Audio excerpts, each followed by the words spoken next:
તો નમસ્કાર દર્શક મિત્રો, સ્વાગત છે તમારું અમારી આ યુટ્યુબ ચેનલમાં। તો મિત્રો, આજના વિડીયોમાં આપણે છે 1 જાન્યુઆરીથી લઈને 10 જાન્યુઆરી સુધીના અગત્યના કરંટ અફેર્સના પ્રશ્ન આ વિડીયોમાં જોવાના છે। તો વિડીયોમાં છે શરૂઆતથી અંત સુધી બન્યા રહેજો અને વિડીયો પસંદ આવે તો વિડીયોને લાઈક કરજો અને વિડીયોને તમારા મિત્રો સાથે અવશ્ય શેર કરજો। તો ચાલો આપણે વિડીયોની શરૂઆત કરીએ। તો પહેલો પ્રશ્ન છે, IMA NATCON 2025ની જે છે 100મી રાષ્ટ્રીય કોન્ફરન્સ ક્યાં આયોજિત થઈ હતી? તો જવાબ આવશે અમદાવાદ ખાતે છે આની છે આયોજન કરવામાં આવ્યું હતું। ત્યારબાદ DRDO નો સ્થાપના દિવસ છે તે ક્યારે મનાવવામાં આવે છે? તો જવાબ આવશે આમાં 1 જાન્યુઆરીના રોજ છે DRDO નો જે છે સ્થાપના દિવસ મનાવવામાં આવે છે।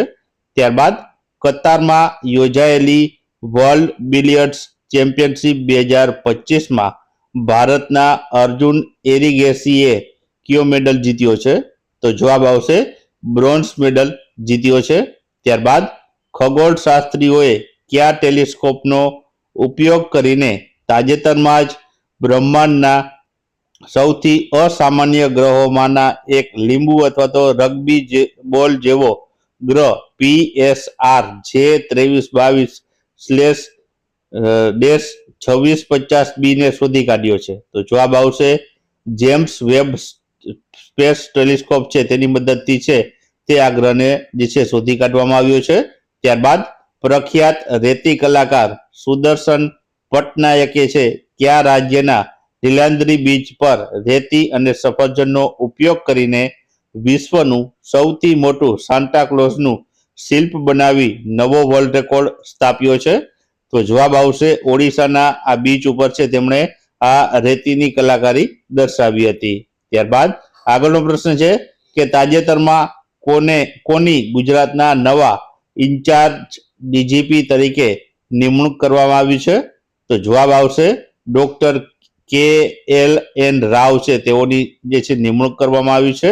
ત્યારબાદ IGU 2024મી all India amateur golf championship 2025નો ખિતાબ કોણે જીત્યો છે?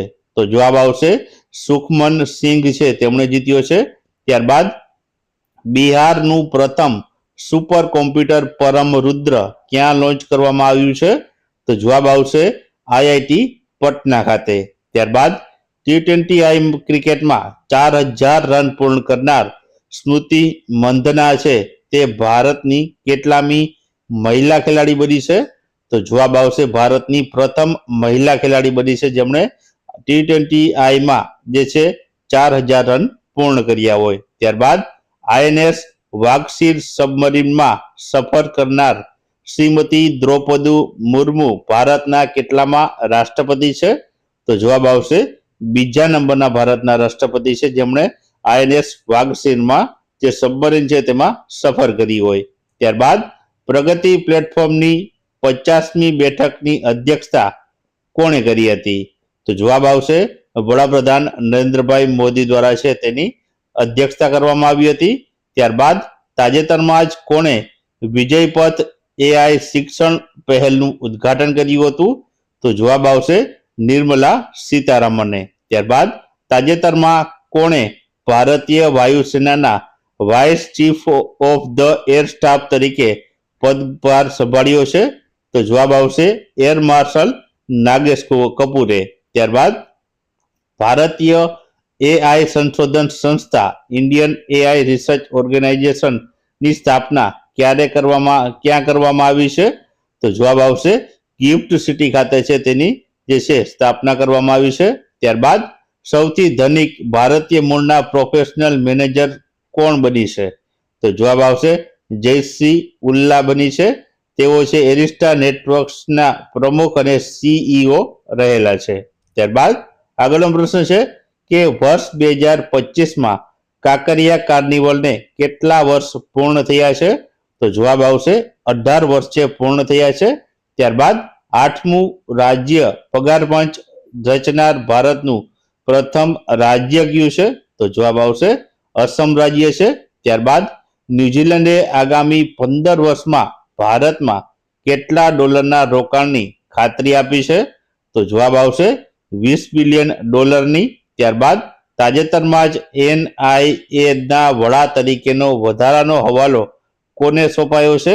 તો જવાબ આવશે રાકેશ અગ્રવાલને સોંપાયો છે. ત્યારબાદ દર વર્ષે વિશ્વ બ્રેઇલ દિવસ ક્યારે મનાવવામાં આવે છે? તો જવાબ આવશે 4 જાન્યુઆરીના રોજ. ત્યારબાદ વિશ્વના સૌથી મોટા ઓપન એર થિયેટર તરીકે જાણીતો ધનુયાત્રા મહોત્સવ કયા રાજ્યમાં યોજાય છે? તો જવાબ આવશે ઓડિશા રાજ્યમાં. ત્યારબાદ અમદાવાદ ઇન્ટરનેશનલ ફ્લાવર શો 2026ની થીમ શું રાખવામાં આવી છે? તો જવાબ આવશે ભારત એક ગાથા છે તેની થીમ રાખવામાં આવી છે. ત્યારબાદ NTCA ના ડેટા અનુસાર છે વર્ષ 2025માં ભારતમાં કુલ કેટલા વાઘોના મૃત્યુ નોંધાયા છે? તો જવાબ આવશે 166 જેટલા. ત્યારબાદ સ્ટેનફોર્ડ યુનિવર્સિટીના 2025ના ગ્લોબલ AI વાઇબ્રન્સી ટૂલ્સ મુજબ ભારત કયા ક્રમે છે? તો જવાબ આવશે ભારત આમાં છે 3જા ક્રમ ઉપર છે. ત્યારબાદ સબકા બીમા સબકી રક્ષા બિલનો મુખ્ય ઉદ્દેશ્ય શું છે? તો જવાબ આવશે આમાં વીમા કંપનીઓની જવાબદારી વધારવી અને પોલિસી ધારકોનું રક્ષણ કરવાનો. ત્યારબાદ આગળનો પ્રશ્ન છે કે કયું શહેર દેશનું પ્રથમ સંપૂર્ણ ઝૂંપડપટ્ટી મુક્ત એટલે કે સ્લમ ફ્રી શહેર બનવા તરફ મક્કમતાથી આગળ વધી રહ્યું છે? તો જવાબ આવશે સુરત શહેર. ત્યારબાદ જાપાનને પાછળ છોડી વિશ્વનો ચોથો સૌથી મોટું અર્થતંત્ર કોણ બન્યું છે? તો જવાબ આવશે ભારત દેશ. ત્યારબાદ તાજેતરમાં કોના દ્વારા વારાણસીમાં 72મી નેશનલ વોલીબોલ ટુર્નામેન્ટનું ઉદ્ઘાટન કરવામાં આવ્યું હતું? તો જવાબ આવશે PM મોદી દ્વારા. ત્યારબાદ દિલ્હીના મેટ્રોના ફેઝ 5A ના પ્રોજેક્ટ હેઠળ કેટલા નવા કોરિડોરોને છે મંજૂરી આપવામાં આવી છે? તો જવાબ આવશે 3 જેટલા. ત્યારબાદ આગળનો પ્રશ્ન છે કે ભારત ઓસ્ટ્રેલિયા ECTA કરાર મુજબ કઈ તારીખથી ભારતની 100% નિકાસ ચીજ વસ્તુઓ પર ઓસ્ટ્રેલિયામાં શૂન્ય ડ્યુટી લાગશે? તો જવાબ આવશે 1 જાન્યુઆરી 2026થી. ત્યારબાદ આગળનો પ્રશ્ન છે કે ભારતના બુલેટ ટ્રેન પ્રોજેક્ટમાં કયા દેશની શિકાનસેન ટેકનોલોજીનો ઉપયોગ કરવામાં આવી રહ્યો છે? તો જવાબ આવશે જાપાન દેશની. ત્યારબાદ તાજેતરમાં જ DRDO દ્વારા કયા રાજ્યના દરિયાકાંઠે પ્રલય મિસાઇલનું સફળ પરીક્ષણ કરવામાં આવ્યું છે? તો જવાબ આવશે ઓડિશા રાજ્યમાં. ત્યારબાદ INSB કોન્ડિચિયાની પ્રથમ દરિયાઈ સફર કયા 2 સ્થળો વચ્ચે થઈ રહી છે? તો જવાબ આવશે પોરબંદર અને મસ્કત વચ્ચે. ત્યારબાદ રાષ્ટ્રીય આદિવાસી ઉદ્યોગ મેળો 2025 કયા જિલ્લામાં યોજાયો? તો જવાબ આવશે સુરત શહેરમાં. ત્યારબાદ તાજેતરમાં જ કયા દેશના પ્રથમ મહિલા પ્રધાનમંત્રી ખાલિદા જિયાનું જે છે નિધન થયું છે? તો જવાબ આવશે બાંગ્લાદેશના. ત્યારબાદ આગળનો પ્રશ્ન છે કે પ્રધાનમંત્રી નરેન્દ્રભાઈ મોદીએ મન કી બાતનો 129મો એપિસોડ ક્યારે પ્રસારિત કર્યો છે? તો જવાબ આવશે 28 ડિસેમ્બર 2025ના રોજ. ત્યારબાદ ખેલો ઇન્ડિયા બીચ ગેમ્સ 2026નું આયોજન ક્યાં કરવામાં આવ્યું છે? તો જવાબ આવશે જે છે દીવમાં જે છે ઘોઘલા બીચ ખાતે કરવામાં આવ્યું હતું. ત્યારબાદ આઝાદીના 80 વર્ષ પછી તુમન ગામમાં પહોંચી પ્રથમ બસ તે કયા રાજ્યમાં છે?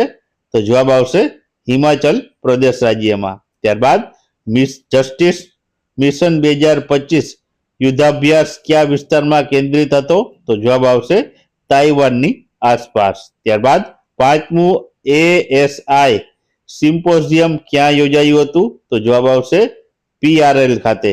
ત્યારબાદ બાયો બ્યુટિમેન્ટ્સનું વ્યાપારી ધોરણે ઉત્પાદન કરતો વિશ્વનો પ્રથમ દેશ કયો બન્યો છે? તો જવાબ આવશે ભારત દેશ બન્યો છે. ત્યારબાદ દેશના સૌથી મોટા ઇન્ટિગ્રેટેડ ઇનલેન્ડ રેઇનબો ટ્રાઉટ ફાર્મનું ઉદ્ઘાટન કોણે કર્યું છે? તો જવાબ આવશે રાજીવ રંજનસિંહ દ્વારા. ત્યારબાદ ઇઝરાયેલના વડાપ્રધાન બેન્જામિન નેતન્યાહુએ છે કયા અમેરિકન રાષ્ટ્રપતિને 2026માં ઇઝરાયલનો સર્વોચ્ચ નાગરિક સન્માન આપવાની જાહેરાત કરી છે? તો જવાબ આવશે ડોનાલ્ડ ટ્રમ્પને. ત્યારબાદ કેબિનેટ સમિતિ દ્વારા 31 ડિસેમ્બર 2025ના રોજ કયા કોરિડોરને મંજૂરી આપવામાં આવી છે? તો જવાબ આવશે નાસિક સોલાપુર અક્કલકોટથી ગ્રીનફિલ્ડ કોરિડોરને છે મંજૂરી આપવામાં આવી છે. ત્યારબાદ સંયુક્ત રાષ્ટ્રે વર્ષ 2026ને કયા આંતરરાષ્ટ્રીય વર્ષ તરીકે જાહેર કર્યું છે? તો જવાબ આવશે આંતરરાષ્ટ્રીય ગોચર અને પશુપાલક વર્ષ તરીકે. ત્યારબાદ આગળનો પ્રશ્ન છે કે દર વર્ષે વિશ્વ હિન્દી દિવસ ક્યારે મનાવવામાં આવે છે? તો જવાબ આવશે 10 જાન્યુઆરીના રોજ. ત્યારબાદ તાજેતરમાં જ અમેરિકાએ કુલ કેટલી આંતરરાષ્ટ્રીય સંસ્થાઓમાંથી બહાર નીકળવાનો નિર્ણય લીધો છે? તો જવાબ આવશે 66 જેટલી. ત્યારબાદ ભારતીય રેલવે દ્વારા સ્વદેશી રીતે વિકસાવવામાં આવેલી ઓટોમેટિક ટ્રેન પ્રોટેક્શન પ્રણાલી કવચ 4.0 ગુજરાતના કયા વિભાગમાં પ્રથમ વખત કાર્યરત કરવામાં આવ્યું છે? તો જવાબ આવશે બાજવા, વડોદરા, અમદાવાદ ખાતે. ત્યારબાદ વિશ્વ પુસ્તક મેળો 2026 10 જાન્યુઆરીથી 18 જાન્યુઆરી દરમિયાન ક્યાં યોજાશે? તો જવાબ આવશે નવી દિલ્હી ખાતે. ત્યારબાદ 29મો આંતરરાષ્ટ્રીય યુવા મહોત્સવ 2026 કયા નામથી ઓળખવામાં આવે છે? તો જવાબ આવશે વિકસિત ભારત યુવા નેતા સંવાદ તરીકે.